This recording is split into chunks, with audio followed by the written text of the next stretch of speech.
All right, here we go. Suspend. You know the drill. Off to jail. That's a war crime. That's a 1-year ban from the committee. Anyone who is a persistent violator will be banned for 3 years. So don't know whether the guy falls in that category. Looks like it. I hope after 3 years he'll find a more productive means of employment. Secretary Rubio, we have 2 hearings a week, you know. You seem to have a more robust following than most of our witnesses that come before us. But anyway, there'll be a couple more. So thank you for stopping the clock. But I appreciate it. So, and I know there's a lot of other topics you're going to ask me about, so we can talk about those, including the ones that Senator Shaheen just outlined. But let me just talk about Venezuela in particular. Please. I think we can talk, if you want. I'm sure your questions will be about what happened before and led up to in the operation. I want to focus my comments this morning on what happens now and moving forward, because you're going to ask about the going back. And let me just say this. What is our goal going in? We had in our hemisphere a regime operated by an indicted narco-trafficker that became a base of operation for virtually every competitor, adversary, and enemy in the world. It was, for Iran, their primary spot of operation in the Western Hemisphere was Venezuela. For Russia, their primary base of operation in the Western Hemisphere, along Cuba and Nicaragua, was Venezuela. In the case of China, China was receiving oil at a huge, about $20 a barrel discount. And they weren't even paying money for it. It was being used to pay down debt that they were owed. This is the oil of the people of Venezuela, and it was being given to the Chinese as barter at a $20 discount per barrel in some cases. And so you had basically 3 of our primary opponents in the world operating from our hemisphere from that spot. It was also a place where you had a narco-trafficking regime that openly cooperated with the FARC and the ELN and other drug trafficking organizations using their national territory. It was an enormous strategic risk for the United States, not halfway around the world, not in another continent, but in the hemisphere in which we all live. And it was having dramatic impacts on us, but also on Colombia and on the Caribbean basin and all sorts of other places. It was an untenable situation, and it had to be addressed. And it was addressed. And now the question becomes what happens moving forward. As I've described to you in previous settings and in individual conversations, we had 3 objectives here. The final, I'll work it backwards, because the end state here is we want to reach a phase of transition where we are left with a friendly, stable, prosperous Venezuela, and democratic, in which all elements of society are represented in free and fair elections. By the way, you can have elections. You can have elections all day. But if the opposition has no access to the media, if opposition candidates are routinely dismissed and unable to be on the ballot because the government, those aren't free and fair elections. That's the end state that we want. Free, fair, prosperous, and friendly Venezuela. We're not going to get there in 3 weeks. It's going to take some time. And so objective number 1 was stability. In the aftermath of the removal of Maduro, the concern was what happens in Venezuela. Is there civil war? Do the different factions start going at each other? Are 1 million people crossing the border into Colombia? All of that has been avoided. And one of the primary ways that it has been avoided is the ability to establish direct, honest, respectful, but very direct and honest conversations with the people who today control the elements of that nation, meaning the law enforcement, the government apparatus, etc. And one of the tools that's available to us is the fact that we have sanctions on oil. There is oil that is sanctioned that cannot move from Venezuela because of our quarantine. And so what we did is we entered into an arrangement with them. And the arrangement is this. On the oil that is sanctioned in quarantine, we will allow you to move it to market. We will allow you to move it to market at market prices, not at the discount China was getting. In return, the funds from that will be deposited into an account that we will have oversight over. And you will spend that money for the benefit of the Venezuelan people. Why was that important? Venezuela was running out of storage capacity. Okay? They were producing oil, they were drilling oil, they had nowhere to put it. They had nowhere to move it, and they were facing a fiscal crunch. They needed money in the immediacy to fund the police officer, the sanitation workers, the daily operations of government. And so we've been able to create a short-term mechanism. This is not going to be the permanent mechanism, but this is a short-term mechanism in which the needs of the Venezuelan people can be met through a process that we've created where they will submit every month a budget of this is what we need funded. We will provide for them at the front end what that money cannot be used for. And they've been very cooperative in this regard. In fact, they have pledged to use a substantial amount of those funds to purchase medicine and equipment directly from the United States. As in fact, one of the things they need is diluent, depending how you want to pronounce it. And that basically is the light crude that you need to mix with their heavy crude in order for the oil to be able to be mixed and moved. They used to get 100% of that from Russia. They are now getting 100% of that from the United States. So we're using that short-term mechanism both to stabilize the country, but also to make sure that the oil proceeds that are currently being generated through the licenses we'll now begin to issue on this sanctioned oil goes to the benefit of the Venezuelan people, not to fund the system that existed in the past. The second is a period of recovery, and that is the phase in which you want to see a normalized oil industry. Again, look, we've got plenty of oil. There's plenty of oil all over the world. Canada produces heavy crude, so it's not like Venezuela's oil is unique in that regard, despite the fact they have the largest known reserves in the world. It's not irreplaceable. But we understand that that is the lifeline. Their natural resources are going to allow Venezuela to be stable and prosperous moving forward. And so we've created what we hope to do is transition to a mechanism that allows that to be sold in a normal way, a normal oil industry, not one dominated by cronies, not one dominated by graft and corruption. To that end, the authorities there deserve some credit. They have passed a new hydrocarbon law that basically eradicates many of the Chavez-era restrictions on private investment in the oil industry. It probably doesn't go far enough to attract sufficient investment, but it's a big step from where they were 3 weeks ago. So that's a major change. We can address some of the other components, but I'll run out of time. But one of the parts of the transition phase, or the recovery phase, is beginning to create space for different voices inside of Venezuelan politics to have an ability to speak out. Part of that is the release of political prisoners. By some estimates, up to 2,000. They are releasing them. They are releasing them probably slower than I would like them to, but they are releasing them. And in fact, you're starting to see some of the people being released beginning to speak out and participate in political life in the country. We have a long ways to go. Look, we can talk in more detail about all of these things. Suffice it to say, I'm not here to claim to you this is going to be easy or simple. I am saying that in 3.5, almost 4 weeks, we are much further along on this project than we thought we would be, given the complexities of it going into it. And I recognize that it won't be easy. I mean, look, at the end of the day, we are dealing with people over there that have spent most of their lives living in a gangster paradise. So it's not going to be like from one day to the next, we're going to have this thing turn around overnight. But I think we're making good and decent progress. It is the best plan, and we are certainly better off today in Venezuela than we were 4 weeks ago. And I think and hope and expect that we'll be better off in 3 months, and 6 months, and 9 months than we would have been had Maduro still been there. So thank you. Well, thank you, Secretary Rubio. We'll now do a round of questions, 5 minutes each. I'd like to start, and I'd ask you to go. I understand we're not in a classified setting, but I think a lot of people had no understanding of the groundwork that was done before the actual action took place. I was incredibly impressed with what you told me about how you, the president, negotiated with parties there on the ground, particularly the parties who were going to be in charge after Maduro was removed. And I wonder if you could talk about that for a minute, understanding that we aren't in a classified setting. And I'd like to, if you could, say a few things about it. Well, one of the things I've come to maybe more fully appreciate than I didn't when I was here in the Senate was the number of contingencies that the Department of War plans for all over the world. The overwhelming vast majority of them will never come to fruition, but there's all kinds of contingencies that are planned for. And one contingency that had to be planned for is the fact that sitting in Venezuela with a $50 million reward on his head was an indicted narco-trafficker. In fact, I believe it's the largest reward we've ever issued for anybody. I'd remind everybody the Biden administration had a $25 million reward on an indicted narco-trafficker, the same person. And so, multiple administrations from both parties have wanted this man arrested. And one of the options the president had before him was the opportunity, if things didn't work out, to go in and remove this individual because he was wanted in a law enforcement operation.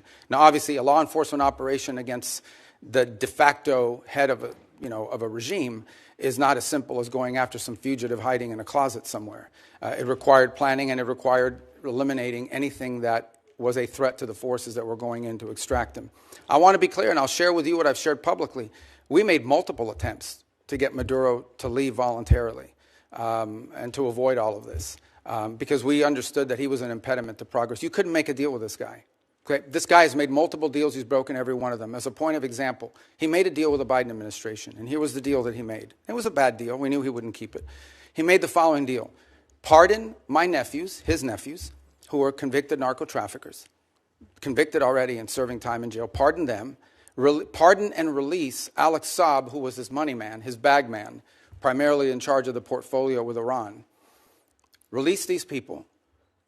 He, in turn, agreed to release some political prisoners, which he did. Many of them were subsequently exiled or rearrested, and that he would hold free and fair elections, which he did not. In fact, he basically disqualified Maria Corina Machado and any other candidate, and Edmundo Gonzalez ends up being the nominee for the opposition party simply because they forgot to ban him, and they forgot to put him on the ban list. And then despite that, he loses an election that everyone around the world recognizes an illegitimate election. So he's made previous deals. In fact, he's broken so many deals, not even the Vatican has been willing to interact with Maduro in the past because he's broken so many of these deals. He's just simply not a guy you can make a deal with. He had no intent of keeping it. What he wanted to do was tap us along and buy 3 years of time until he could deal with a new administration that he thought may be more favorable, et cetera. He was an impediment to progress. None of the things we're talking about now, not the release of political prisoners, not the transition of the oil industry to a legitimate oil industry, not the erosion of Iranian, Russian, or Chinese influence. None of these things would have been possible as long as Maduro was there. And so this was one option that was available to the president after exhausting every other option to remove this individual from the scene. Again, I'm not here to tell you these are all going to be roses along the way and it's all going to go perfectly. But for the first time in 20 years, we are having serious counter-narcotic talks with Venezuelan authorities about going after narcotics organizations. For the first time in 20 years, we are having serious conversations about eroding and eliminating the Iranian presence, the Chinese influence, the Russian presence as well. In fact, I would tell you that there are many elements there in Venezuela that welcome a return to establishing relations to the United States on multiple fronts. We are at the end talking about a Western country that has a long history of cooperation and work with the United States. At one time, Venezuela, pre-Chavez, was a very strong U.S. ally. And we hope to get back to that point. We're not there. This thing still is in its infancy. But I certainly think a lot of progress has been made in that regard. I was impressed with your description of the fact how careful you were in the operation not to dismantle either institutions or infrastructure because you wanted to see the Venezuelan people take that over and get back on their feet again. I think that was really a wise decision to make and have it as surgical as it was. The last thing I'd ask about, if you could touch on for just a minute, is I know you spent a considerable period of time negotiating with the people that were going to do day-to-day operations, the Venezuelans who were going to fill the vacuum. How's that going, and how do you feel about where we are there? Well, first of all, let me understand something. I spent 14 years in the U.S. Senate going after these people pretty hard, along with many of you. So, I mean, I understand who they are, and I understand this portfolio from a personal level quite well. So we're very realistic about what we're dealing with here. We also understand that in geopolitics, sometimes that's required. And in this particular case, there are an alignment of interests. And we certainly think that the approach we're taking is preferable to some of the other alternatives that people speculate about or fear.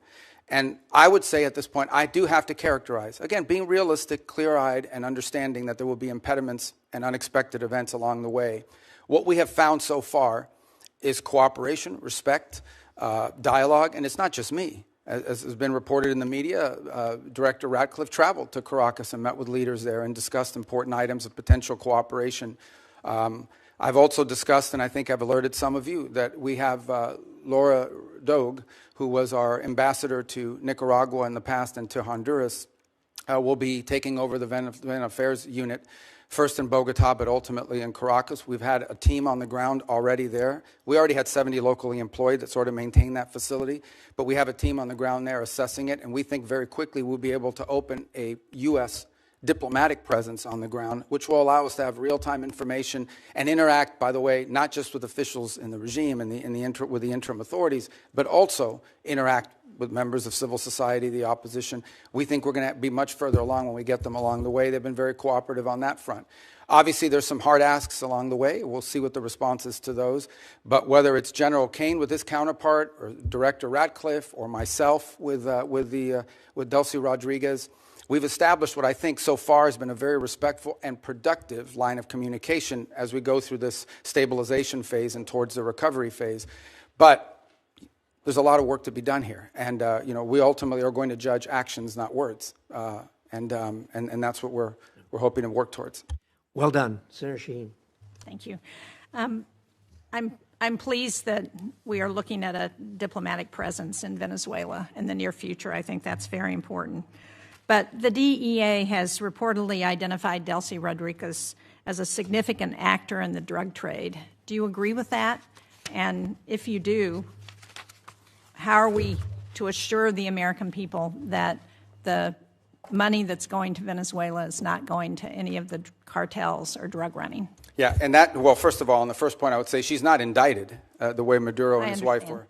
So I'm not going to speculate about newspaper articles and what law enforcement is working on. If, in fact, there were such an investigation, that's something that we would speculate on. Suffice it to say that this was not a normal system. We all should stipulate to that, okay? That regime, as everyone understood, was held together by corruption. The glue that kept people together was not loyalty to Maduro.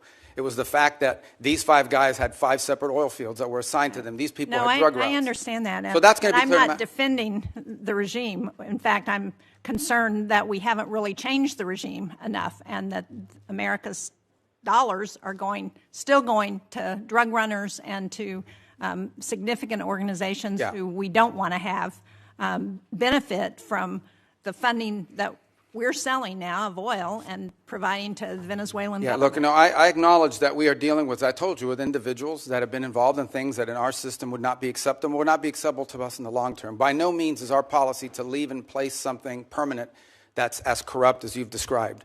We are in the transition and stabilization phase. We are just acknowledging reality, and that is you have to work with the people that are in charge of the elements of government. Okay, but now, can what you are the reassure people that money is not going continuing to go to the drug cartels? Right. So that's the process that I outlined to you. So on the sanctioned oil, the oil that requires U.S. permission to move, that oil, the proceeds of that oil, which, by the way, is being sold at market price, not at the discount Venezuela was being forced to sell, is being deposited into an account that ultimately will become a U.S. Treasury blocked account here in the United States.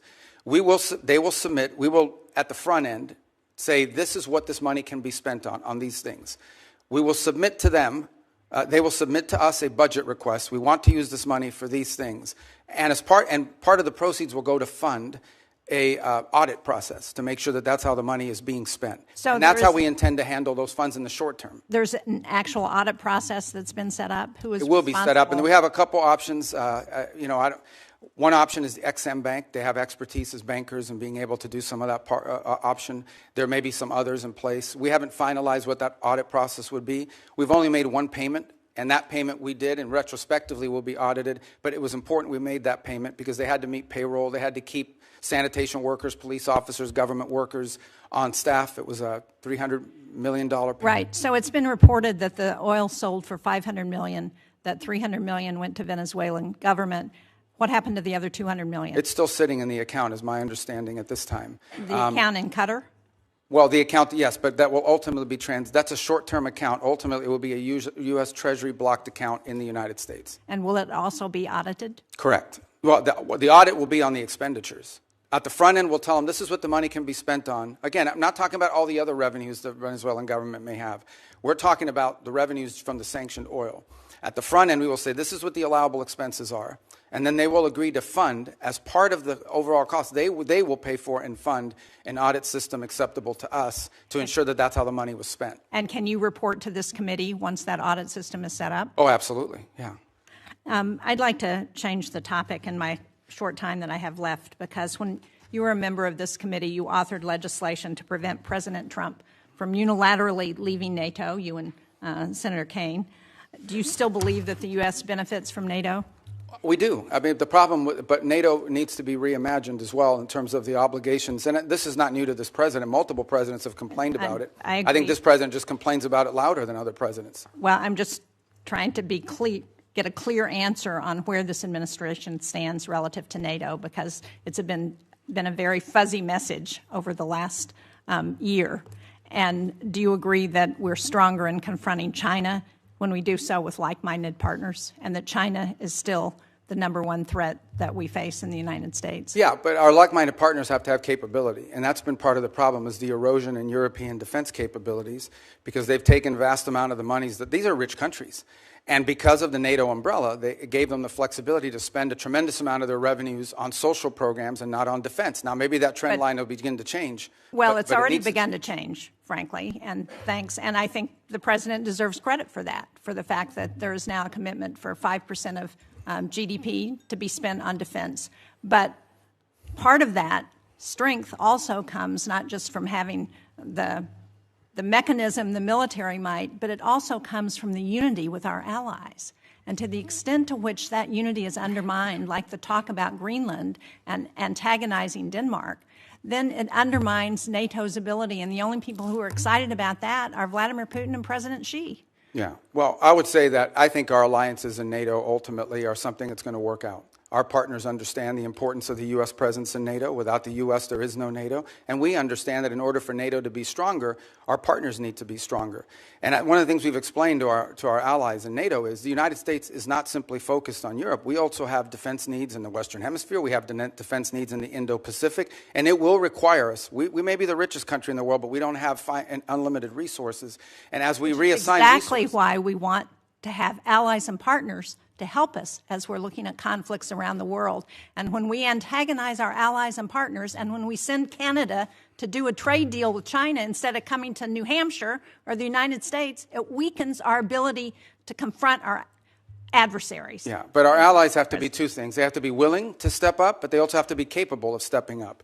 And frankly, many of them have not. I mean, Spain is still not doing the 5%. I mean, there are countries that are still not doing. And in fact, Mark Rutte yesterday pointed out that if without the United States, the countries of Europe would have to spend 10% of their GDP for the next 20 years to be able to make up the whole. So I do think there needs to be a rebalancing, and hopefully we'll have cooperation. I think we will. Rutte has done a great job of managing all. And I'm not